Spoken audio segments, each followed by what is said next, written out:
I still remember the sound of my own heartbeat echoing in that small army room. It was supposed to be my safe place, my barracks, my world, where I had earned every stripe on my uniform with blood, sweat, and quiet pride. My name is Elena, and for years, I thought family was the one thing the army could never take away from me. That afternoon, the sun was filtering through the blinds when I heard heavy footsteps in the hallway. I smiled at first. My cousin Marcus had said he might stop by with Dad. We were supposed to celebrate my promotion, the one I had worked so hard for after 2 deployments. I opened the door expecting hugs and laughter. Instead, Marcus burst in like a storm. His face was twisted with rage I had never seen before. Behind him stood my father, silent, arms crossed, watching. Before I could even say a word, Marcus shoved me hard against the wall. "You think you're better than us now?" he snarled, strutting around in that uniform like you're somebody special. I tried to push back, confused and terrified. "Marcus, what are you doing? Dad, help me." But Dad didn't move. He just stood there, his eyes cold, as if this was some kind of lesson I needed to learn. The first punch landed on my ribs. The pain exploded through me, sharp and blinding. I gasped, doubling over. Marcus didn't stop.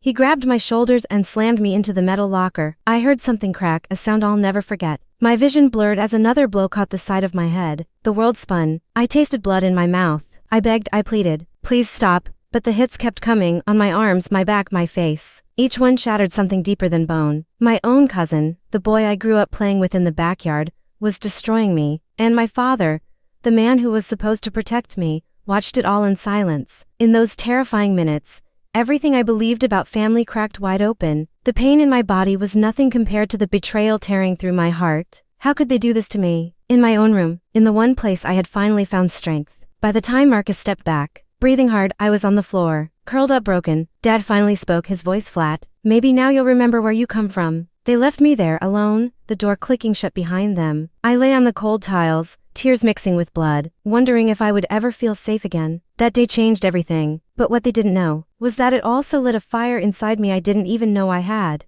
The hours after they left were a blur of pain and disbelief. I dragged myself to the mirror and barely recognized the woman staring back. Swollen eyes, bruised cheeks, a split lip. My ribs screamed with every breath. The base medic later told me I had 2 cracked ribs and a concussion.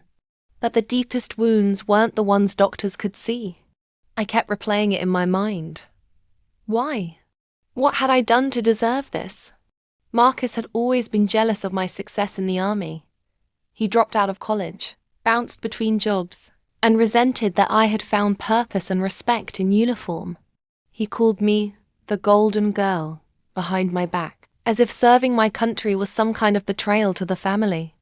And Dad, that was the part that shattered me the most. He had always pushed me to be tough, to never show weakness. But when his nephew attacked his own daughter, he chose blood over blood. Later, I learned the ugly truth. Marcus had been feeding him lies for months. He told Dad I was ashamed of our family, that I looked down on them, that my promotion meant I thought I was too good for our roots. Dad believed him. Or maybe he wanted to. Maybe it was easier to watch me break than to face his own failures as a father. I spent days in a fog.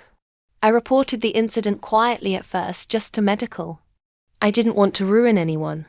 I still loved them, even through the pain. But the betrayal ate at me like poison. Nights were the worst. I would wake up gasping, feeling hands on me again, hearing Dad's silence louder than any scream. My fellow soldiers noticed something was wrong. My best friend in the unit, Sergeant Ramirez, pulled me aside one evening. "Elena, you look like you've been through hell. Talk to me." I broke down and told her everything. She listened without judgment, then said the words that started shifting something inside me. "You survived combat zones. You don't have to survive your own family in silence." That conversation planted the first seed of strength. I realized I wasn't just a victim. I was a soldier. I had been trained to face threats, to protect what mattered. And right then, what mattered most was my dignity, my future, and the truth. The emotional struggle was exhausting. Some days I wanted to quit everything and disappear. Other days, anger rose like a wave, not violent rage, but a quiet, burning resolve. They had tried to destroy the woman I had become. Instead, They reminded me exactly who I was. Someone who doesn't break easily. Slowly, I started gathering evidence. The medical reports.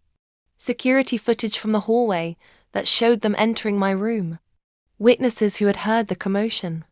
I documented every bruise, every tear, every sleepless night. The pain was still there, but it was changing shape, from helpless suffering into fuel. I stopped making excuses for them. Family doesn't get a free pass to shatter you. Not anymore.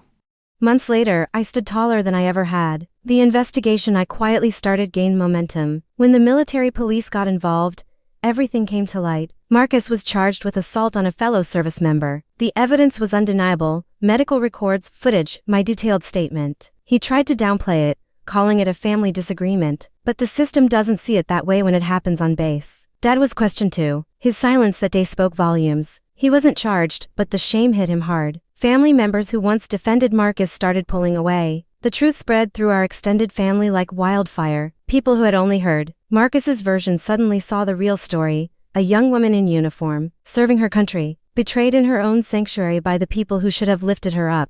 The day of the hearing, I walked into the room with my head high. Marcus avoided my eyes. Dad sat in the back, looking smaller than I remembered. When the verdict came, guilty, and Marcus received his sentence, including time served and a permanent mark on his record, I didn't feel joy. I felt justice. A quiet, heavy kind of closure. Dad tried to speak to me afterward. His voice cracked when he said, "I should have stopped him."